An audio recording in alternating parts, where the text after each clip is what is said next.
గడ్డి తింటుందా? No, never అంటూ cinema డైలాగులు వినే ఉంటారు. అయితే పులి గడ్డి తింటుందని చాలా మందికి తెలియదు. పులైనా సింహమైనా ఏదైనా సరే వేటాడే జంతువులు గడ్డి తింటాయి. తినకపోతే అవి ఆరోగ్యంగా ఉండలేవు. వేటాడి తిన్న మాంసం వాటికి వంట పట్టదు. అది సృష్టి ధర్మం. జంతువులకు ప్రకృతి నేర్పిన ఆరోగ్య రహస్యం. ఏ జంతువైనా, ప్రత్యేకంగా పులులు, సింహాలు, నక్కలు, తోడేళ్లు ఇలా ఏవైనా సరే జంతువులు మాంసాన్ని తిన్న తర్వాత 4 గడ్డి పరకలు నవిలి తింటాయి. ఎందుకంటే తాము తిన్న మాంసాన్ని అరిగించుకుందానికి.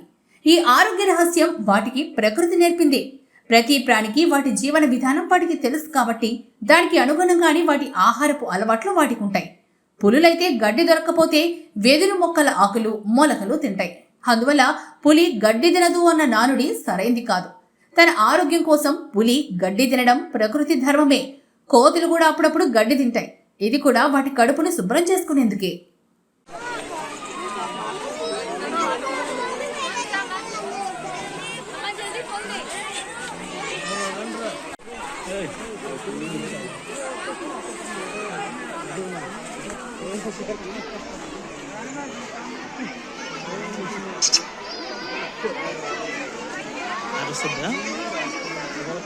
దమ్ము కొడుతుంది.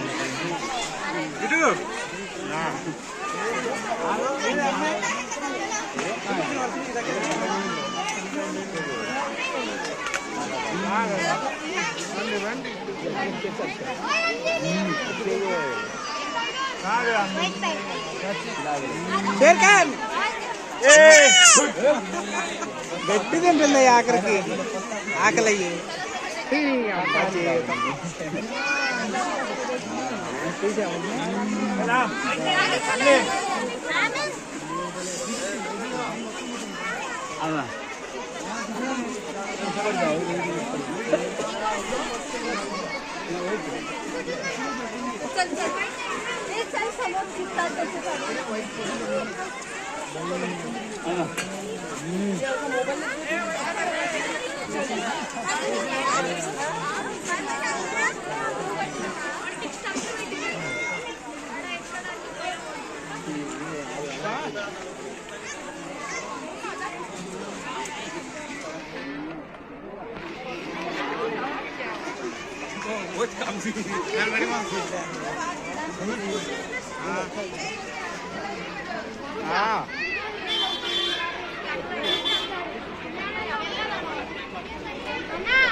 దీప్తి నర్సింగ్ హోమ్ ప్రఖ్యాతిగాంచిన పీజీఐ రీసెర్చ్ ఇన్స్టిట్యూట్ చండీగఢ్ లో ట్రైనింగ్ పొందిన డాక్టర్ ఎస్ సుమతి గైనకాలజిస్ట్, ప్రసూతి మరియు గర్భకోశ వ్యాధి నిపుణురాలు. గత 28 సంవత్సరాలుగా మన నెల్లూరులో అత్యాధునిక వైద్య సేవలు అందిస్తున్నారు. ప్రత్యేకతలు: normal delivery, high risk pregnancy, BP, sugar ఉన్నవారికి స్పెషల్ కేర్ తో డెలివరీ చేయబడును. గర్భసంచి పుండ్లకు, నీటి బుడగలు, పీసీఓడి మరియు ఋతుచక్ర సమస్యలు ఉన్నవారికి ఆపరేషన్ లేకుండా క్రయో మరియు మందుల ద్వారా నయం చేయబడును. పిల్లలు లేని వారికి ప్రత్యేక చికిత్స ఇవ్వబడును. అత్యాధునిక వసతులతో operation theatre, laparoscopy, hysteroscopy, colposcopy మరియు క్రయోథెరపీ కలదు. అన్ని రకాల లాప్రోస్కోపిక్ ఆపరేషన్లు చేయబడును. మా వద్ద అన్ని కంపెనీల హెల్త్ ఇన్సూరెన్స్ సౌకర్యం కలదు. సంప్రదించండి డాక్టర్ ఎస్ సుమతి, ప్రసూతి మరియు గర్భకోశ వ్యాధి నిపుణురాలు. Doctor S Lokanatham, general vascular surgeon, Deepti nursing home, Madhura sweets ఎదురుగా, బృందావనం, నెల్లూరు.